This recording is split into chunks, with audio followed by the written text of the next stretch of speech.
Bonjour à tous. Bienvenue dans ce tutoriel Excel qui vous apprendra à créer une liste déroulante.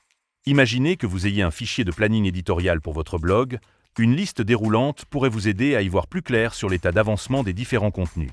Plusieurs options s'offrent à vous pour créer ce type de liste. La première est d'indiquer les valeurs qui serviront de source à votre liste sur la même feuille que le reste de vos données. C'est ce que j'ai fait ici avec la colonne Liste Statut. Ici, je souhaite créer une liste déroulante dans les cellules de la colonne Statut.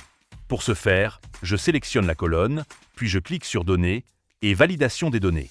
Dans le menu qui apparaît, je sélectionne Liste, puis j'indique la source de mes données. Ici, il s'agit des cellules D2 à D4. Je clique ensuite sur OK et ma liste déroulante est créée. Je peux maintenant remplir les cellules de la colonne Statut en un clic. La deuxième option est d'indiquer les valeurs qui serviront de source à votre liste déroulante sur une autre feuille, ce qui permet de ne pas polluer visuellement votre espace de travail principal. La logique reste exactement la même. Créez une autre feuille, puis indiquez les valeurs que vous souhaitez voir apparaître dans votre liste. Une fois cela fait, retournez sur la première feuille, sélectionnez les cellules qui doivent accueillir la liste déroulante, puis cliquez sur Données et Validation des données. Choisissez Liste et indiquez à présent l'emplacement de vos données.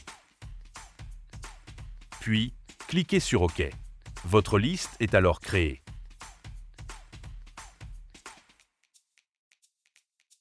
Si vous le souhaitez, une fois votre liste créée, vous pouvez également appliquer des règles de mise en forme conditionnelle qui vous permettront de rendre l'ensemble plus lisible. Sélectionnez la colonne contenant votre liste, cliquez sur Mise en forme conditionnelle, puis sur Règles de mise en surbrillance des cellules, et enfin sur Texte qui contient. Indiquez par exemple la valeur « En cours », sélectionnez le style qui vous convient, puis cliquez sur OK. Suivez la même procédure pour les différentes valeurs de votre liste et vous obtiendrez alors un fichier clair et lisible en un coup d'œil.